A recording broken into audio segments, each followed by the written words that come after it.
Donald and Douglas are Scottish twin engines. They're practical, peppery, and proud.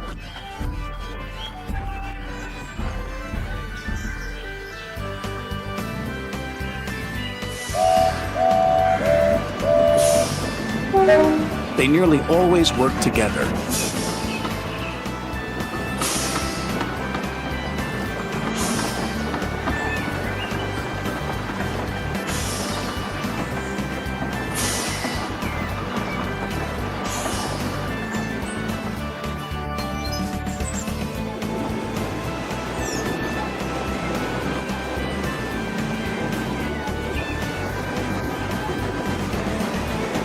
One day, Donald and Douglas were chuffing through the countryside, hauling a heavy load.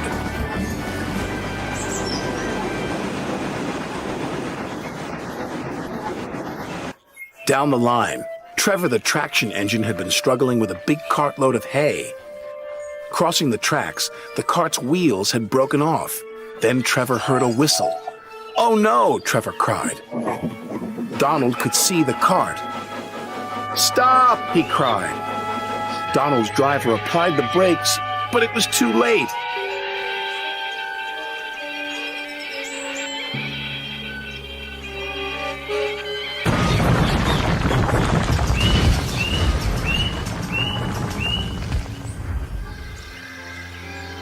Luckily, no one was hurt. "Stop being pushy," Donald snapped. "Don't call me pushy," Douglas snapped back. "You shouldn't have pushed me into the cart," huffed Donald. "You pulled me, you mean," argued Douglas. "Didn't. Did. Did not. Did too." Before long, the track was cleared, and Donald and Douglas were on their way.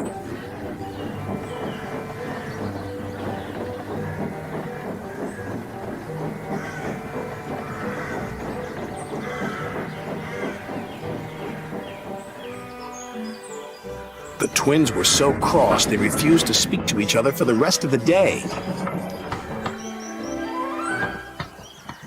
The next day, Sir Topham Hatt needed an engine to help Duck at the smelter's yards. "May I go, sir?" said Donald eagerly. "I only need one engine," said Sir Topham Hatt, "not two." "I am only one engine, sir," said Donald, "and I would like to work with Duck." Sir Topham Hatt was surprised, but agreed. Thomas was worried. "Won't you miss one another?" he asked. "I know I'd miss Annie and Clarabelle. I'll work better on my own," sniffed Douglas. "I have work to do," huffed Donald.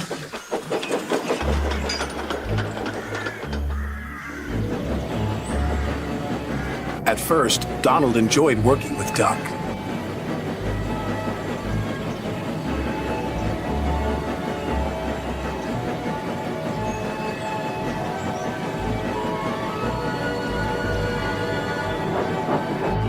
Then things started to go wrong.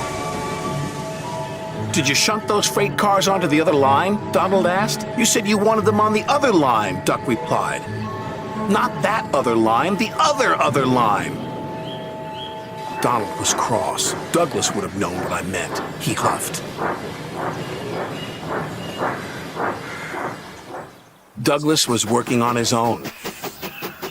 He chuffed dutifully through the beautiful countryside, but Douglas had no one to share it with.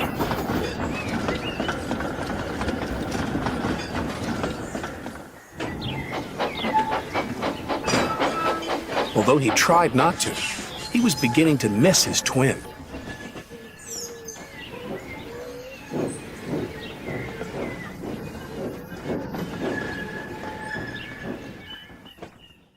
That night, Douglas's driver took him to visit Donald.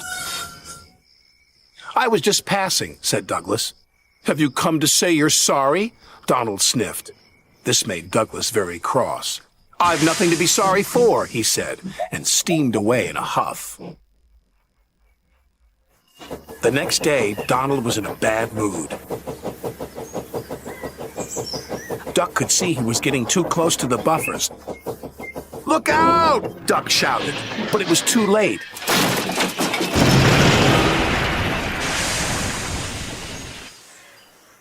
Donald's driver was very cross. "This wouldn't have happened if you were working with Douglas," he said. Donald knew he was right, and Duck knew he couldn't pull Donald back onto the rails. So he went for help. Douglas was sadly finishing his work as Duck steamed into the depot.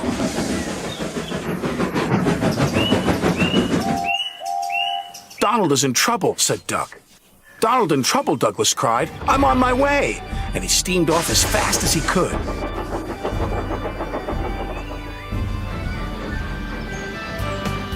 Douglas struggled and struggled. He finally pulled his twin gently back onto the tracks. He was relieved Donald wasn't hurt.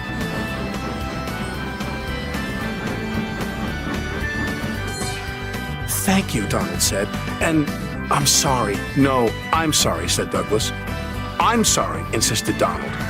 "Don't argue about who's sorry," chuckled Duck. "Just be glad you're back together." And they were.